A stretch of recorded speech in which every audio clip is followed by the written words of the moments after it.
Hello, everybody. Hi, Fatima. Hi, Nikita. Hello, everyone. We are in Goa, Beautiful Goa. which is basically where we met. Yes, right. And I actually am quite psyched that we're here and we're doing this. Finally doing this in Goa. And we're together. But so just a quick recap for everybody who has always supported us. Thank you so much to all our friends and everyone new who's always told us that they love listening to us or they like our content. We really, really, really appreciate it. And we just want to do better.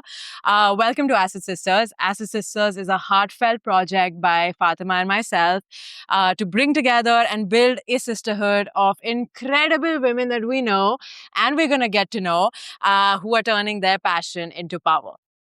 Thank you, Nikita. This is a very special episode because this is our first episode with a new guest that we have and who we'll introduce in a little bit. As a sister has always been about bringing stories of women that we've known to the forefront. And this is the first time we are bringing our guest and finally living that mission that we started off with. So yeah, very excited to have you all. So before we move on to our first guest, a little introduction about this sister. We love her. She's one of our closest friends. Yeah. Ishita Singh. She's an executive and performance coach who has built her work around the life she wants to live.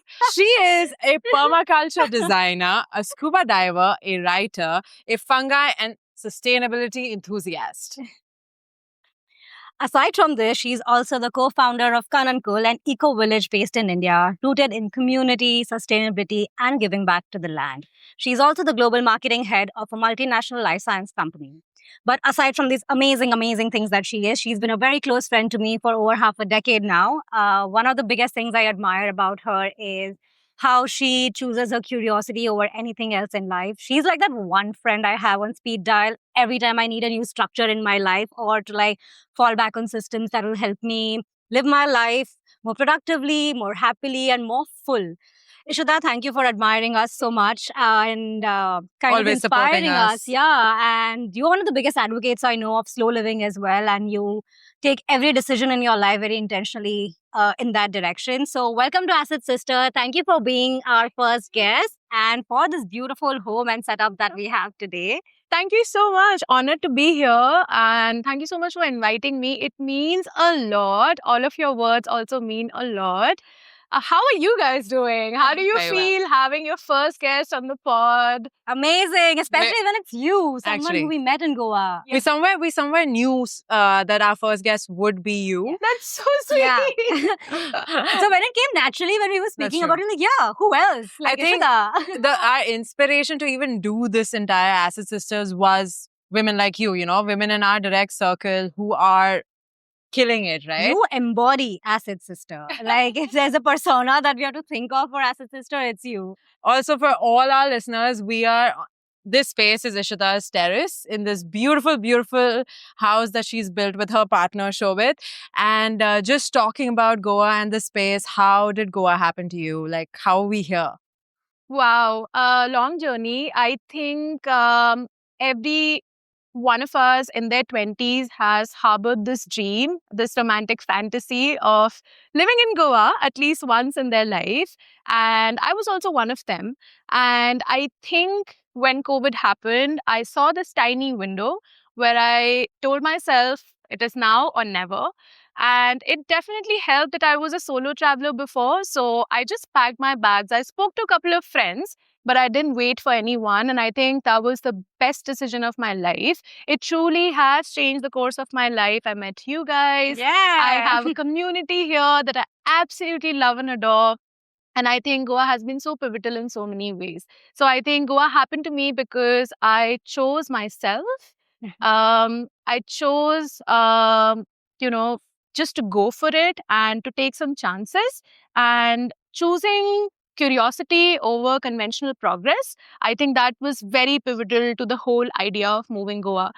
Certainly, it started from romanticizing Goa, but once I moved here, I think the script completely flipped over for me. And I realized that Goa has so much more to offer to me. So that's how Goa happened to me. Yeah. So what are those few things that still makes you be here? Why are you still in Goa? I think once I moved over here, I realized that life really slowed down for me. And what that meant was just spending a little bit more time with myself. My nervous system really calmed down, and that helped me track some of the patterns that I think were always there, but they were kind of veiled, they were kind of covered, and I was not able to see what truly moves me or what truly inspires me. Um, the city life had me, in its grips, and I was just living my life from weekend to weekend. And I'm sure all of us have been there, right? But once I moved over here, I realized Goa has so much more to offer. The variety of things that you can just do over here, the kind of activities you can participate in, the kind of people you meet, and the kind of like work that they are doing over here is very unique. And so that opened a world of possibilities for me. And then I realized that I can do this as well. This is great, and I can choose this life. Like the thought of having the optionality to choose this life rather than the default path is great. And make no mistake, I mean, it's default path is great if it is not chosen by like default. This is something that we spoke That's a about nice way earlier, to put right? it. True. Yeah, exactly.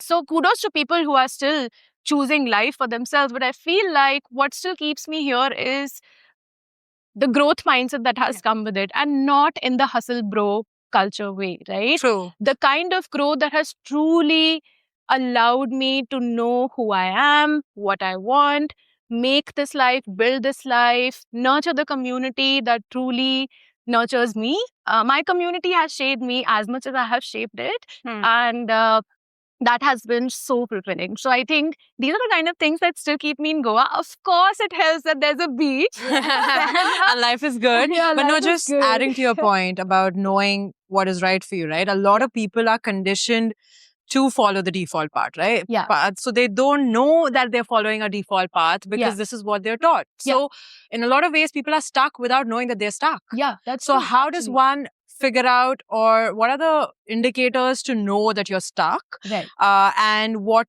could they do to act upon it? Yeah. And just a few tips that could help. Yeah, yeah. That's a very good point. Because I was one of those people, right? I was running on quicksand, and honestly, it felt like the more I tried to get out, the more it was pulling me in. That was not a good feeling at all. But yes, as you rightly pointed out, there were some indicators that were coming on the surface. Some of those things looked like feeling very tired, irritated, or anxious about how life was.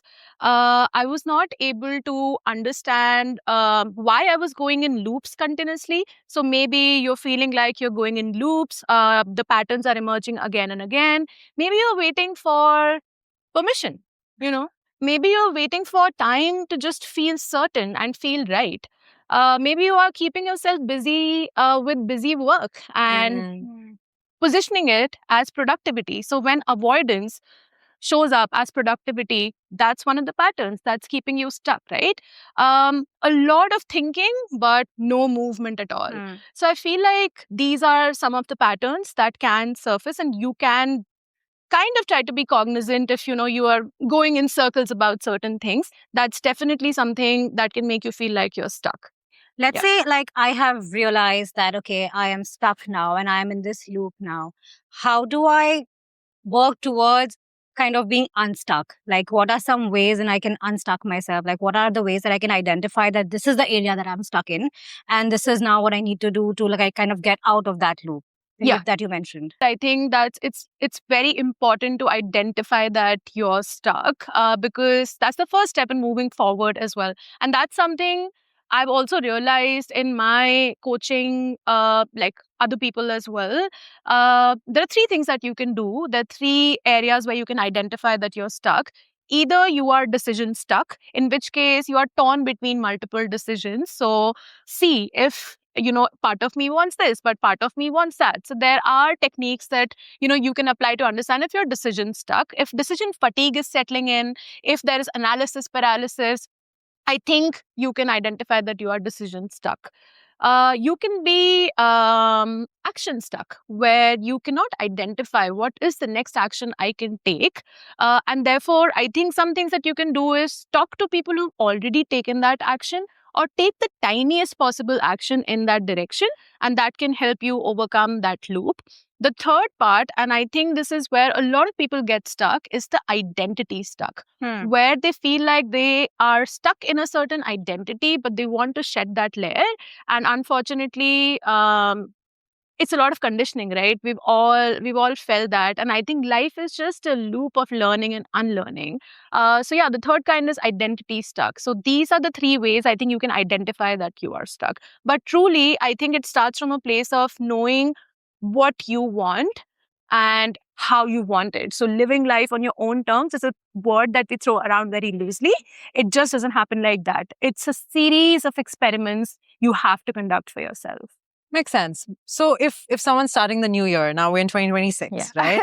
And somehow everybody has this new year energy. They feel recharged. They feel like they can make a difference, especially at the start of the year. It's just a mindset, right?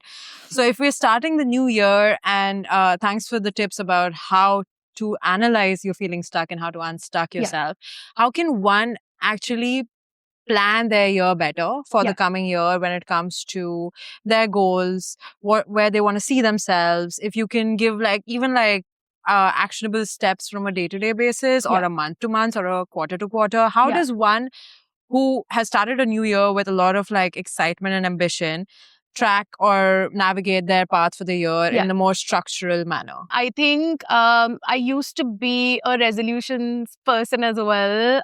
The new year always brought so much hope, and you want to capitalize on that hope, because guess what? Motivation doesn't last forever. So it's best that you catch it when it happens. There are a couple of things that you can do. This works for me at least, and this is how I've identified my life moves best. So what I do is I first reflect on the last year. What were some of the things that gave you joy? What were some of the things that did not give you joy? And I think that's very important to know where you got stuck, right? Who were some of the people who really made you feel present? And what were some of the moments that really stood out in your personal growth journey? So I think just reflecting on the year that went by in some of those areas is very, very important. You can also club these questions and try to answer it quarterly. I think you will just chunk it down better, and that just helps you analyze in a much better manner. I've been a corporate girly. Unfortunately, I do speak the language of quarters. So we all do. Yeah. We all do. but I feel it's a good structure, right? It just break down your year in 4 parts. Makes it less overwhelming also. Exactly, yeah. And you just kind of know which month or which quarter gave you the most fulfillment, or which was the toughest quarter of your year. So I do feel like this vague structure does give you a very good idea. Once you analyze these kind of questions, let's move on to what the new year brings with you, right?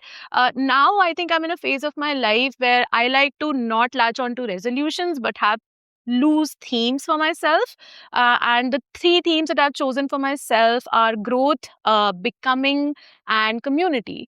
And so I think if you can break down those themes also for yourself, why have you chosen this theme? In which area do you want to apply this theme, right? What are the key topics that you want to explore in this year? Maybe you have a big project coming up. Maybe you want to, start Switch a your new career. job. Exactly, switch a new career. So I feel like if you just think from that lens and apply these loose themes to the projects that you want to achieve, it just makes it 100 times easier when that reflection surfaces up.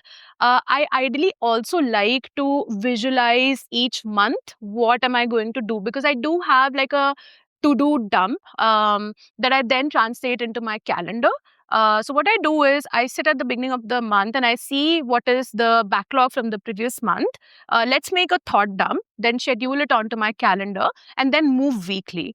So yes, you can plan your year quarterly, but then it would be very wise to also revisit what happened in the last month. Is there any backlog? What would I like to do differently in this month? And then move from week to week. So before I sleep, and this is the biggest hack, no apps, no nootropics, or no guru can help you as much as this very small tip, very easy tip helps, which is to just sit the night before your day starts, the next day starts, and just plan your next day out. Look at your calendar, what has come up. Is there like a gap in your calendar? How can you fill it? And I know a lot of people feel like, oh my God, I can't schedule my life so much. But it's very important to know. But just to add to that point, since we're Yeah. on it, a lot of folks are corporate folks who have a set schedule in their Yeah. day, right? Yeah. So they know they're going to go to work, they're going to do work, Yeah. they're going to come back from work, maybe hit the gym. So how much leeway does the very set routine give you to plan your life better, in the sense, in a more fulfilling way, to be more aware about what you're doing? Like for our corporate girlies and guys out there, like how can you optimize your time or day better in a way that helps you in long term? Scheduling.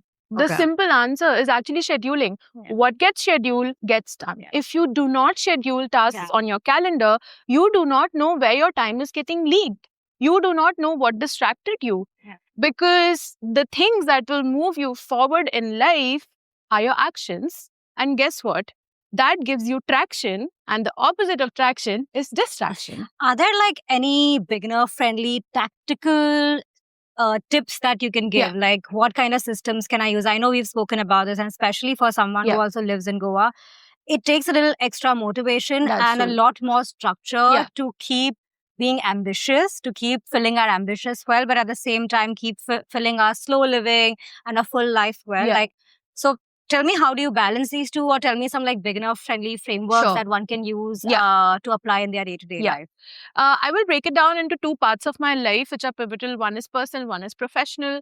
So let's talk about the personal life first. I think it was a journey, just realizing, what I truly need from my Goa life, because also it was very new. And because it is new, you were just meeting new people every day, doing new activities every day. It was a lot of overwhelm all at once. So You're figuring it out. I as you was went, figuring yeah. it out, and I realized that life cannot move like this. I am a systems girl. I am a Yeah. frameworks girl. I need to have something that can truly not like be productive in my day, but at least have a little bit of a structure going on in my day, because days are just rolling, Yeah. and I was on autopilot once again, and that's exactly what I didn't want to do. Yeah, and bro, days So- can really roll. Like if you don't Yeah. be intentional about That's true. it, days can really true. just roll. Yeah. Yes, you actually roll from one thing to the other Yeah. without really realizing how time has flown past. We know how 2025 just flew past like that, right? No, I have Um, another follow-up question to the days rolling bit, but I want you to finish your structure to this first. Yeah. So I realized what works best for me in this phase of my life were 4 tenets to decide my ideal day. So I designed my ideal day by realizing what truly moves me. So there were 4 things that came up for me. Intellectual stimulation, where I want to have a good conversation with a friend. I want to meet a new person and know what they're up to. Physical stimulation, right? Go for a swim in the ocean, go to the beach, play frisbee. So yeah, just like work out with the friends.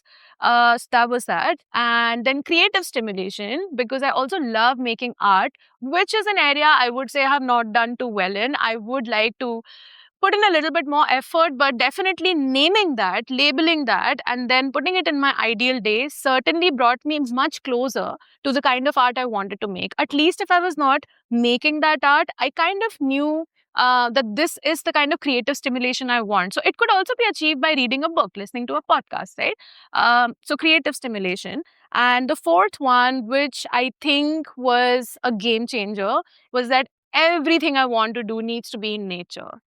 Because that was the beginning of my Goa journey, where I realized that my nervous system has truly calmed down, and it was so pivotal to how I conduct myself today, how I feel in my bones today about as a person who I am, right? Like I don't perceive myself as super competitive. I would say that I'm still ambitious, but I'm no more caught up in that hustle.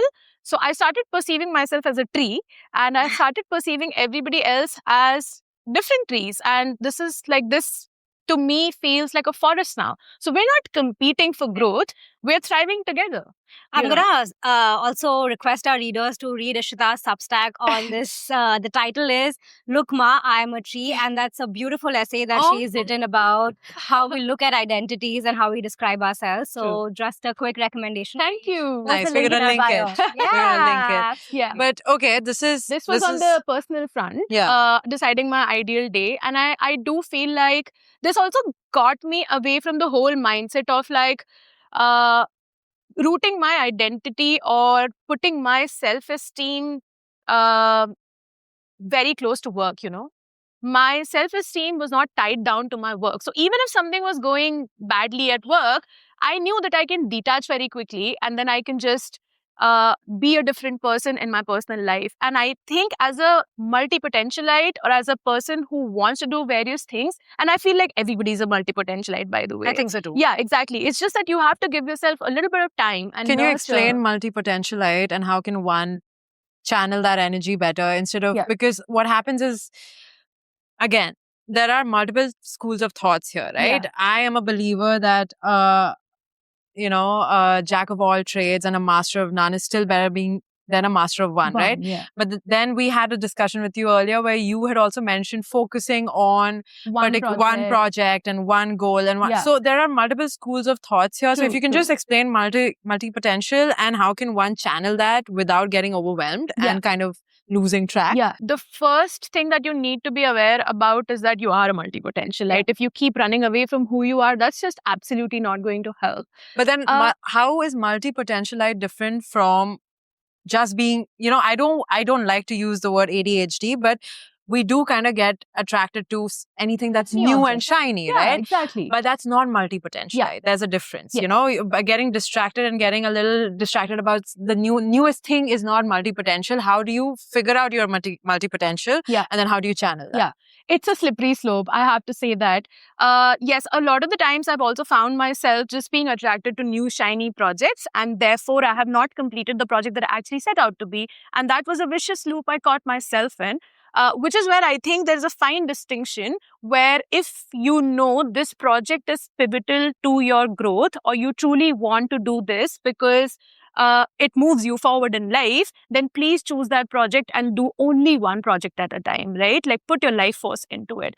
What being a multi-potentialite at least has meant to me is that I love doing various things and I feel like I have that cross-functional exchange of ideas happening that helps me grow a little bit like in each area. Sure, I'm a scuba diver, right? I recently completed 100 dives and it was...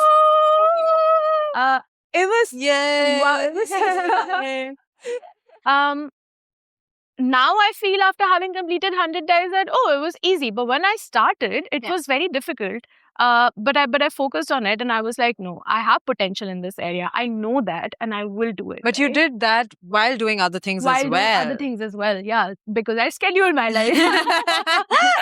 But just to even answer your question, right? Like recently I was researching on this topic and like I do feel that for an entrepreneur, for a creative, like having multiple interests and your real true potential lies in connecting those patterns. So of course you want to dabble into different projects, but the thin line that Ishita was mentioning essentially comes in that achieve a meaningful milestone before you move on to your new hobby or your new distraction. So that could be 100th dive or that could be 100 days of painting every day. So I feel that's a thin line that one can tread wherein achieve something. That could be the marker, basically. That could be a marker, basically. That achieve something before you move on to something else in a new project. Yeah. Makes sense. That's a good point. You're absolutely right. Because I think when I was doing scuba, I had to put a lot of the things on the side. I was not able to pursue side by side. And I think we have to be cognizant about what our energies also are. Like, we do not have infinite energies. No, but adding to that point, you are a corporate girly, okay? While apart from that, apart from being a life coach, which we're going to also address soon,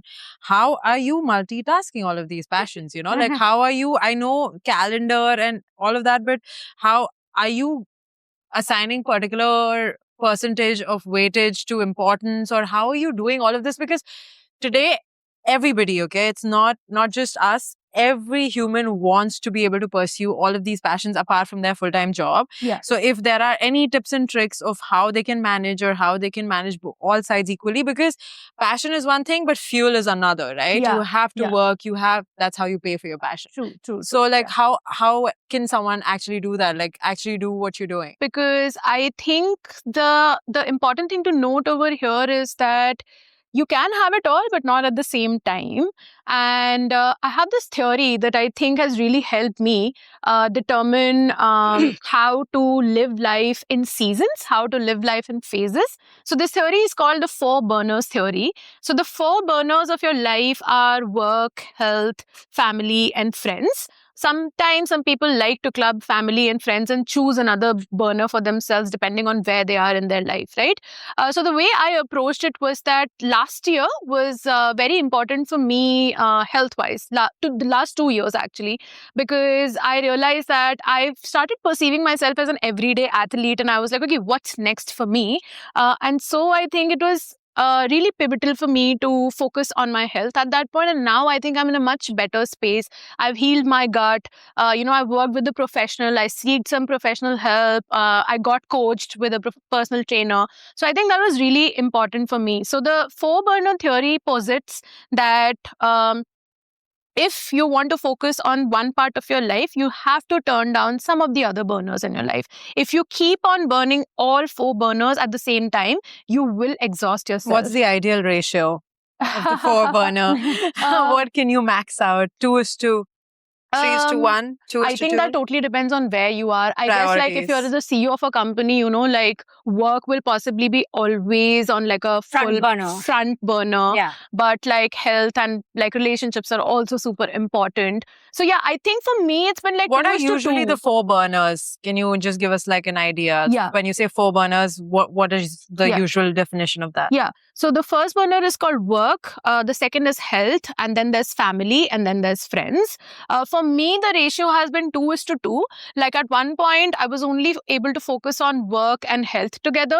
And then the last year was a lot about health because I did an intensive protocol with functional medicine experts, which took a lot out of me. And that was to heal my gut. So I had to give it my all. And I think I had put family on the back burner for some time. But I don't think so. You got married last year. I You got married last year. yeah. That's family too. Yeah, and that's that's work right, too. that's So you right. were burning three burners. Yeah, I was burning 3 burners and I was feeling the burn. Just by the way, I think sometimes outside looking in, it feels like, wow, she's done it all or she has it all. But honestly, it's a lot of hustling. No, I agree. And I add feel that. like burnout can be real. I Yeah. feel like the only way to consistently, like I read this quote the other day where it said that if you keep constantly getting burnt out, then look inward. Like look inward to what you need to fix to be able to consistently live a life that you can live for a long time. Like you can't keep doing things in bursts of energy. Yeah. You have to keep. And this four burner theory has also worked out really well in my case. Like I have two things on high sim and two things on low sim. Low which is sim, front burner and back burner is how I'll essentially always put it. And I'm also really glad when you called out health, that last year when you worked with a health expert. And I genuinely believe in the power of reaching out to an expert or to seek coaching in whatever areas of your life you're trying to get better at. And for me as well on my health journey, I've always tried to reach out to a coach who can train me to be better at my fitness, or even understand what my goals are, even understand how my routine needs to be designed to be achieving those goals.